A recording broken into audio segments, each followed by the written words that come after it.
इस वीडियो में हम जिस कहानी पर चर्चा करेंगे उसका नाम है कानों में कंगना। इसके लेखक हैं राधिका रमण प्रसाद सिंह। काफी बड़ा नाम है वैसे, ठीक है। आगे का भी तो नाम बड़ा है, चलता है। और इनको पद्म भूषण भी मिला है और शैली सम्राट कहे जाते हैं, क्योंकि ये लिखते अच्छा हैं या कहो वर्णन बहुत अच्छा करते हैं। इनका जो उपन्यास है वो राम रहीम ज़्यादा फेमस है, और इनकी जो कहानी है वो सिलेबस में ही है, कानों में कंगना यही फेमस है। तो अब पहले हम ये देखते हैं कि इनके पात्र कौन कौन से हैं, इस कहानी के जो पात्र हैं वो कौन कौन से हैं। तो सबसे पहले जो इसकी नायिका है उसका नाम है किरण, जिसके पिता हैं योगेश्वर।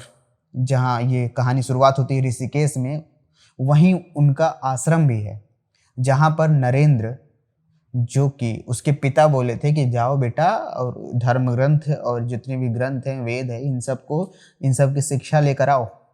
तो आश्रम में ये इसीलिए गए थे, और कहानी खत्म होते होते आपको पता चल जाएगा कितना इन्होंने शिक्षा ली और कितना इन्होंने क्या किया, ये भी पता चल जाएगा। तो और एक है जो इसका नरेंद्र का दोस्त है, वो है मोहन। दोस्त कैसे आपका कबाड़ा कर सकता है, मतलब होता है ना कि वो ये दोस्त अगर खराब हो तो आपकी जिंदगी कितनी तबाह हो सकती है, उसका प्रतीक है ये मोहन। फिर एक किन्नरी है जिसको आप देखेंगे, और एक है जूही जो घर में काम वाम करती है नरेंद्र के, ठीक। तो ये कुल मिलाकर देख लीजिए ये पात्र हैं। अब कहानी के जो सारांश है, मतलब थोड़ा बहुत मोटा मोटी इस कहानी को हम समझ लें कि आखिर कहानी में है क्या। तो देखिए ये कहानी शुरू होती है ऋषिकेश में, जहाँ पर वह शिक्षा लेने आया है अपने पिताजी के कहने पर। किसके आश्रम में? योगेश्वर के आश्रम में। जहाँ पर वह देखता है कि एक लड़की है जो किरण, वो कानों में कंगना पहने हुई है। तो कहते अरे किरण, तुमने ये कानों में कंगना क्यों पहना हुआ है? तो कहाँ पहनूं? उसको देख के तुरंत भाग जाना चाहिए था कि ये क्या बेवकूफ़ लड़की है, लेकिन नहीं, पूछ रहा है, नहीं लाओ मैं बताता हूँ कहाँ पहनना है। तो पहनाते पहनाते उनको उसमें प्यार, मतलब ऐसा होता है ना कि लगाव हो जाता है। फिर और ये आखिरी दिन है इनका, शिक्षा दीक्षा सब खत्म है, उन्होंने प्राप्त कर लिया सब, आखिरी दिन है। तो एक योगेश्वर के पास जाते हैं। तो योगेश्वर क्या करता है कि ये अपनी जो इनकी बेटी है किरण, उसका हाथ रख देते हैं इसके हाथ में, मतलब कहते हैं अब ये तुम्हारे हवाले, इसका ध्यान रखना। कितना ध्यान रखता है वो तो कहानी जब खत्म होती होती तो आपको पता चल जाएगा कि कितना उसने ध्यान रखा, कितना धर्म ग्रंथ उसके जहन में या दिमाग में रहे, ये कहानी के अंत तक समझ में आ जाएगा आपको। तो शादी हो गई उसकी। अब मुरादाबाद आ गए, ऋषिकेश से मुरादाबाद आ गए, वो अपने घर लेके आ गया उसको। अब क्या हुआ कि उसका जो सौंदर्य था, उससे जो प्रेम था उसको था, ऐसा नहीं है कि उसका प्रेम नहीं है, उसका काफ़ी सुंदरता का बड़ा वर्णन करता है। एक चीज़ बता दूं, ये कहानी खुद नरेंद्र अपनी कह रहा है, नरेंद्र ही ये कहानी आपको सुना रहा है, ठीक है। तो वो कहता है कि हाँ मैं उससे प्यार है, लगाव है, वो ऐसी है कि काश तक मैंने देखा नहीं, प्रकृति सी सौंदर्य है उसका, बिल्कुल भोली भाली है, जिसको कुछ समझ में नहीं आता, दुनियादारी से मतलब नहीं है, मार ऐसा वैसा कह के उस लड़की, सही बात, वो भोली भाली ही रहती है, और उसमें लिखा भी है भोरी, नॉट भोली, ठीक है। आज के समय में कहोगे तो बौड़म, शायद ये कहेंगे, ठीक है। तो वो ले आता है मुरादाबाद।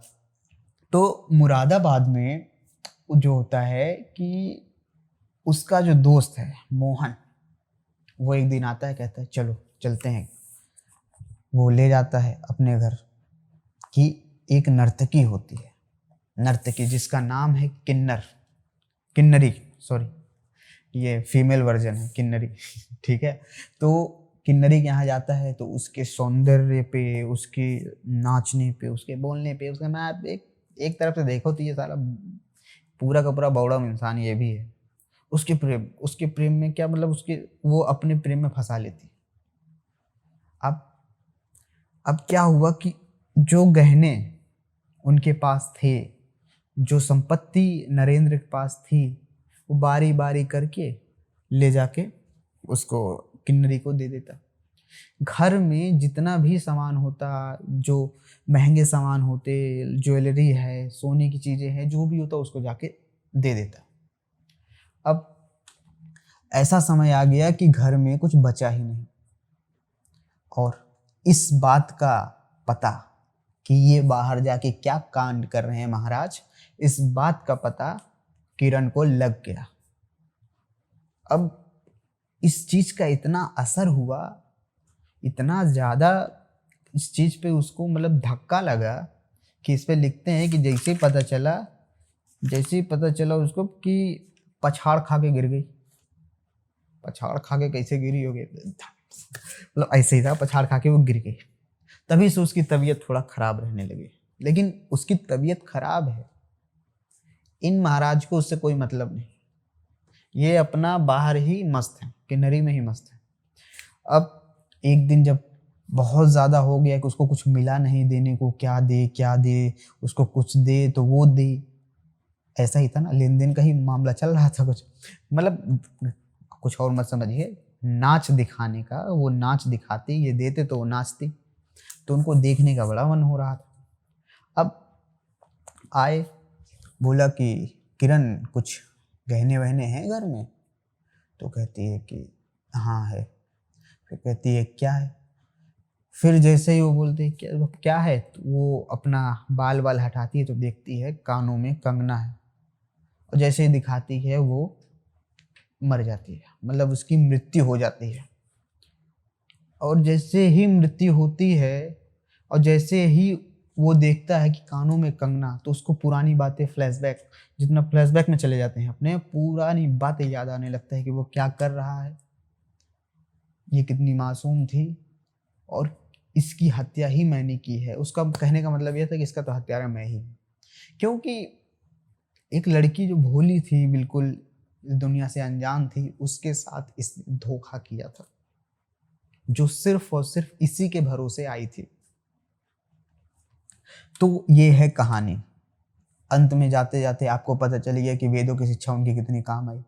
जितना ही वेद पढ़ा उतना ही ज़्यादा उन्होंने धोखेबाजी की, और फिर उस लड़की की विश्वासघात किया उसके साथ, और उस योगेश्वर के साथ भी विश्वासघात किया इसने, जिसने अपनी बेटी सौंपी थी। तो पूरा मिला के यही कहानी है। राधिका रमण प्रसाद सिंह ने ये कहानी क्यों लिखी, क्या है उद्देश्य? इसका उद्देश्य यही बनता है कि पत्नी से इतर अगर आप प्रेम करोगे तो आपको धोखा मिलेगा। धोखा किस बात का? क्योंकि जो नरेंद्र था, जिस किन्नरी के प्यार में पड़ा हुआ था, वो किन्नरी सिर्फ और सिर्फ इसके धन दौलत से, इसके गहनों से प्यार था उसको, बस, और कुछ नहीं। और वहां तक पहुंचाने का श्रेय उसके दोस्त को जाता है, जिसका मोहन नाम था।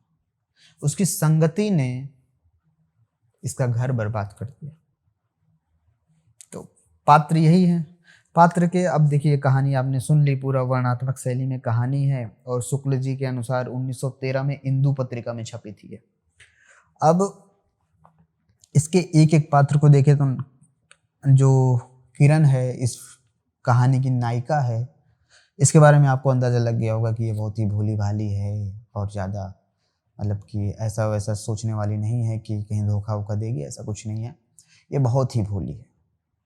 ये कहते हैं कि इसको किसी चीज़ का इल्म नहीं है, बहुत ज़्यादा भारी शब्द हो गया, इससे किसी चीज़ का पता नहीं, तो इन दुनियादारी में क्या हो रहा है कुछ भी आइडिया नहीं। तो योगेश्वर है, योगेश्वर का ज़्यादा जिक्र आता नहीं, बस गुरु दक्षिणा देने जाता है नरेंद्र तो वो लेते नहीं हैं, उसी में से जो उसके सोने और गहने वहने ले जाते हैं योगेश्वर को देने के लिए, उसमें से 2 कंगन उठा के जो किरण होती है वो भाग लेती है, और इसके अलावा वो कुछ लेते नहीं हैं योगेश्वर। नरेंद्र नरेंद्र नरेंद्र ही कहानी कह रहा है। देखा जाए तो नरेंद्र अपनी कहानी आप बीती सुना रहा है। वैसे नरेंद्र के मन में उसके लिए कोई ऐसा कोई वो नहीं था कि बहुत ज़्यादा ये कहो कि वो प्यार नहीं था, ऐसा नहीं था, प्यार था।